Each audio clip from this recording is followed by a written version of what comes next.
नमस्कार साथियों, स्वागत है आप सभी का सौदा घर के आज के इस नए वीडियो में। साथियों, जब कोई भी बायर घर खरीदता है तो वह चाहता है कि टाउनशिप में हमारा घर हो और आइडियल टाउनशिप के रूप में उसके मन में मगरपट्टा ही आता है।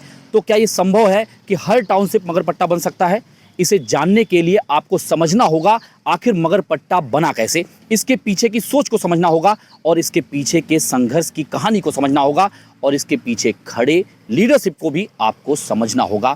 आज इस वीडियो में सौदागर आपको बताएगा मगरपट्टा के इंसेप्शन से इसके सक्सेस तक की पूरी कहानी। वीडियो को आखिरी तक देखें जिससे आपको वन बाय वन सारी इंफॉर्मेशन मिल पाए। यदि आपको प्रयास पसंद आए तो वीडियो को लाइक शेयर करने के साथ साथ अपने चैनल को सब्सक्राइब कर लें जिससे आपको तमाम इंफॉर्मेशन मिले और हमें मिले आपका प्रोत्साहन।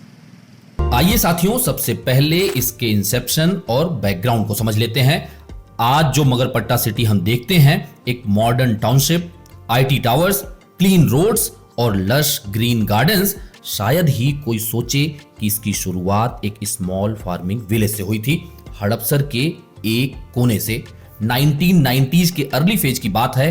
पुणे तेजी से अर्बनाइज हो रहा था। सिटी की बाउंड्रीज हड़पसर तक फैलने को आतुर थी और गवर्नमेंट का अर्बन लैंड सीलिंग एक्ट उन लोगों को फोर्स करने लगा था कि अगर जमीन का इस्तेमाल नहीं कर रहे हो तो वो एक्वायर की जा सकती हैं, जमीन बेच दो।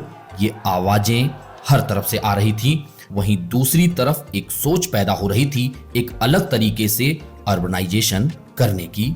इस वक्त आगे आए सतीश मगर, लेकिन विजन इजी नहीं होता। आप सोचिए, 123 अलग अलग फैमिलीज को कन्विंस करना, उनके फियर्स, डाउट्स, इमोशंस सबके साथ डील करना आसान नहीं था। पर इसी वक्त लाया गया लैंड पूलिंग का कंसेप्ट और विजन बना फार्मर लेड टाउनशिप का, और यही था मगरपट्टा के सफर का पहला कदम। आइए साथियों, अब समझ लेते हैं इसके प्लानिंग और डेवलपमेंट प्रोसेस को। जब किसी विजन को रियलिटी में बनाया जाता है तो सबसे पहली जरूरत होती है एक साफ योजना की, और मगरपट्टा सिटी के मामले में यह योजना किसी जमीन से नहीं बल्कि सोच से शुरू हुई थी। 1993 तक 123 फार्मर्स एक अम्ब्रेला के नीचे आ चुके थे। अब सवाल था, कानूनी तौर पर ऐसा मॉडल पॉसिबल है क्या? क्या लोग अपनी जमीन कंपनी को दे सकते हैं? क्या गवर्नमेंट ऐसे प्लान को अप्रूव करेगी? और उस वक्त का कॉन्टेक्स्ट भी समझिए। ये इंडिया में पहला फार्मर लेड टाउनशिप आइडिया था। ना पहले किसी ने देखा, ना सरकार ने सोचा था। सबसे पहले बनाई गई एक प्राइवेट कंपनी जिसका नाम था Magarpatta township development and construction company limited. हर किसान ने अपनी जमीन का हिस्सा कंपनी में डाला और बदले में उन्हें मिले शेयर्स। मतलब अब वो सिर्फ जमीन के मालिक नहीं, टाउनशिप के स्टेक होल्डर्स बन चुके थे। कंपनी का स्ट्रक्चर बहुत ही डेमोक्रेटिक रखा गया। जिसके पास जितनी जमीन उसके पास उतनी हिस्सेदारी। किसी बिल्डर को बुलाया नहीं गया, कोई इन्वेस्टर लाया नहीं गया। पूरा शहर अपने दम पर खड़ा होगा, यही सोच थी। प्लानिंग में शामिल थे residential zones, commercial IT parks, schools, hospitals, gardens और सबसे खास ग्रीन बफर जोन्स। एक ऐसी सेल्फ सस्टेन टाउनशिप डिजाइन की गई जो walk to work, walk to school, clean energy और स्मार्ट ट्रैफिक को सपोर्ट करे। और मगरपट्टा ऑफिशियली एक मॉडल टाउनशिप बनने के सफर पर निकल पड़ा। आइए साथियों, अब समझ लेते हैं इसके कंस्ट्रक्शन फेजेस को। विजन और प्लानिंग के बाद आती है सबसे मुश्किल और सबसे डिमांडिंग चीज, एग्जीक्यूशन। और मगरपट्टा सिटी का एग्जीक्यूशन एक क्लासिक केस है पेशेंस, प्रिसीजन और फेज डेवलपमेंट का। साल था 2000 का। 430 एकड़ जमीन के चारों ओर सबसे पहले बनी एक 4 किलोमीटर लंबी कंपाउंड वॉल। क्यों? ताकि बाउंड्रीज फिक्स हो जाए और जमीन सेफ रहे। फिर शुरू हुआ construction, step by step, phase by phase. शुरुआत हुई टाउनशिप के बीचों बीच, जहां आज अदिति गार्डन है, वहीं पास में बने पहले रेजिडेंशियल क्लस्टर्स डेफोडिल्स और ग्रेविलिया, जिसमें है 2 और 3 BHK अपार्टमेंट्स। इनके आसपास बना टाउनशिप का बीटिंग हार्ट, साइबर सिटी का पहला ब्लॉक, और इसी से शुरू हुआ मगरपट्टा का commercial engine. Walk to work model वहीं से स्टेब्लिश होने लगा। अब टाउनशिप की पहचान बनने लगी थी। सोसाइटीज के नाम भी फ्लावर बेस्ड थीम पर रखे गए। जैस्मीनियम, रॉयस्टोना, लेबरनम पार्क, साइबर सिटी भी एक्सपेंड हुआ।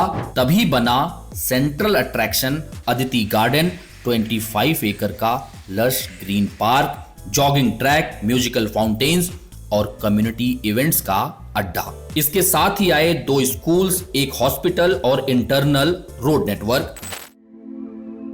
इस फेज में टाउनशिप पूरी तरह से फंक्शनल बन चुकी थी। आया मगरपट्टा का full scale commercial zone, destination centre, shopping arcade, cafes, daily needs stores.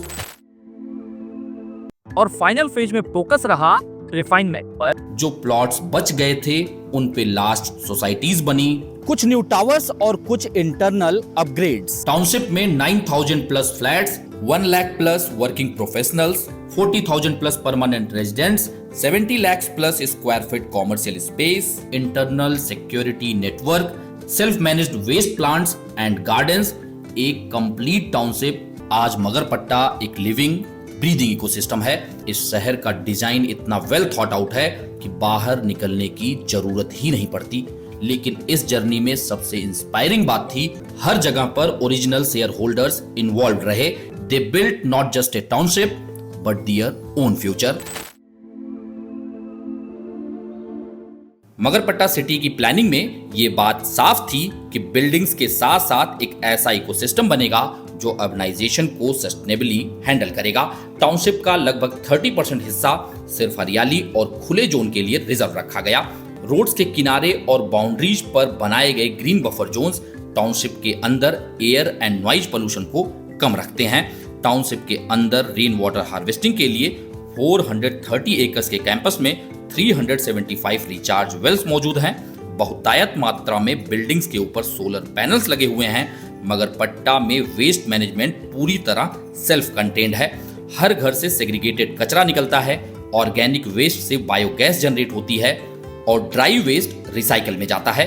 Campus के अंदर ही कंपोस्ट तैयार होता है जो गार्डन्स में वापस इस्तेमाल होता है। यह एनवायरमेंटल प्लानिंग एक ऐसे शहर की तरह है जो सिर्फ नेचुरल रिसोर्सेज को कंज्यूम नहीं करता बल्कि उसे रिन्यू और उसका रेस्पेक्ट भी करता है।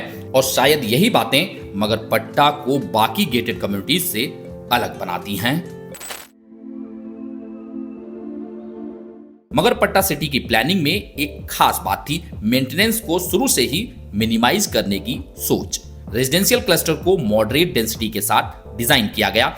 एमिनिटीज की बात करें तो हर सोसाइटी में इंडिविजुअल स्विमिंग पूल्स या लग्जरी क्लब हाउसेज नहीं बनाए गए। इसके बजाय टाउनशिप लेवल पर शेयर्ड फैसिलिटीज एंड एमिनिटीज बनाए गए। इससे ना सिर्फ मेंटेनेंस कॉस्ट कम हुई बल्कि रिसोर्सेज का इफिशिएंट यूटिलाइजेशन भी सुनिश्चित हुआ। मैनेजमेंट की बात करें तो Magarpatta township development and construction company पूरे टाउनशिप का मेंटेनेंस ओवरसी करती है। कॉमर्शियल एसेट्स जैसे साइबर सिटी इस मेंटेनेंस को सपोर्ट करती है, जिससे रेजिडेंट्स पर फाइनेंशियल बर्डन नहीं पड़ता। इस सेंट्रलाइज्ड मैनेजमेंट और रेवेन्यू मॉडल ने मगरपट्टा को एक सेल्फ सस्टेनिंग टाउनशिप बना दिया। आज 2 दशकों के बाद भी मगरपट्टा की रोड्स, पार्क्स और फैसिलिटीज वेल मेंटेन्ड हैं बिना किसी एक्सटर्नल सपोर्ट के। यह मॉडल दिखाता है कि थॉटफुल प्लानिंग और कम्युनिटी इन्वॉल्वमेंट से एक टाउनशिप ना सिर्फ बन सकती है बल्कि समय के साथ फ्लोरिश भी कर सकती है। मगरपट्टा सिटी के 2 और टाउनशिप पुणे सिटी में ऑनगोइंग है, जिसमें से नांदेड़ सिटी ऑलमोस्ट बन के तैयार है और रिवरव्यू सिटी का काम तेजी से चालू है। आप लोगों ने काफी रिक्वेस्ट भेजा है कि रिवरव्यू सिटी को भी डिटेल में कवर किया जाए, तो आने वाले वीडियोज में आपको रिवरव्यू सिटी का इंसाइटफुल वीडियो भी देखने को मिलेगा। साथियों, आपको यह वीडियो कैसा लगा हमें कमेंट में लिख के बताएं। यदि पसंद आया है तो वीडियो को लाइक शेयर करने के साथ साथ अपने चैनल सौदा घर को सब्सक्राइब कर लें, जिससे आपको तमाम इन्फॉर्मेटिव वीडियोज मिलता रहे, हमें मिले आपका प्रोत्साहन। जल्द मिलेंगे एक नए वीडियो के साथ, एक नई इन्फॉर्मेशन के साथ। तब तक के लिए धन्यवाद, नमस्कार।